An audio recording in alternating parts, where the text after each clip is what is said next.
And the question, I guess, is how much debt is too much? I had started to hear that question here the last few years. There are even people in my business. We make our living off of cities, counties, school districts, other municipalities issuing debt. I've even heard people in my business say, "Wow, are we getting to the point where we're saturated? Is how much is too much?" Well, first Mhm. of all, I would say in a state like Texas that is growing at a pretty substantial rate over a sustained period of time, that means more people going to school, more people, unfortunately, going to jail, more people using the roadways, new developments where you need new roadways and water and sewer.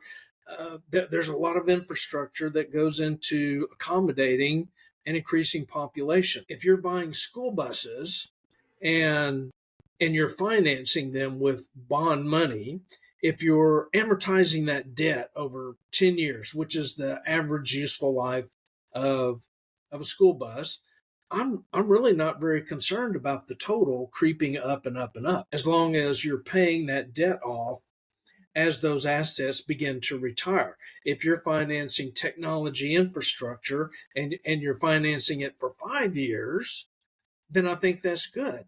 You're building new schools, new Mhm. city halls, new administration buildings, new maintenance facilities that are going to last 30 or 40 years, and you're paying for them over 25 or 30 years. I don't see a problem there. The numbers may get bigger, you may have more zeros on the end, but as long as those assets are matched to the Right. life of the debt, I'm really not very concerned about what the grand total is. Where I get concerned is where I see one of these issuers uh, spending bond money on technology and amortizing that debt over 15 or 20 years. There isn't Mhm. any of that technology that's going to be viable in 15 or 20 years. So you're still going to be paying that debt when those assets are long gone. That I have a problem with. I don't see a whole lot of that out there. In fact, I see very, very little of that. Probably so little as to be negligible and immaterial. So you're hitting on a topic that we see a lot on our side of the business. You know, Water Company of America. Obviously, Yeah. we're involved in utility business all the time, and we. I agree with you. We don't see it near as often as we used to. These cities that are going out and issuing a bond for a water meter changeout project or an AMI upgrade where they're Yes. putting in this new technology and they're paying it out over 15 or 20 years when Yeah.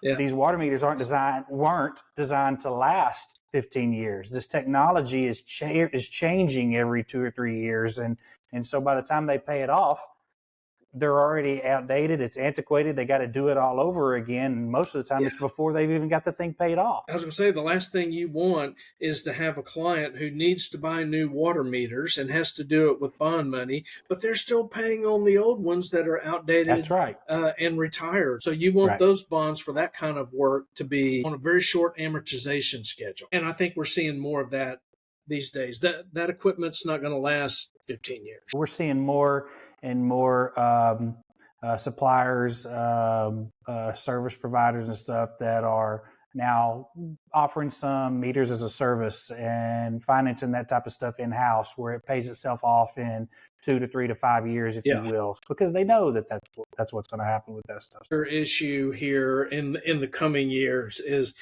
that sort of thing. As we get more technologically innovative Mm-hmm. and we've got meters that read themselves and transmit data without someone having to go physically read them or just drive by. um, I think that issue of how do we finance it and for how long do we finance it will Right. be a bigger and bigger issue. Thanks a lot, David. We appreciate all that information. That's really great. I appreciate you taking the time with us today.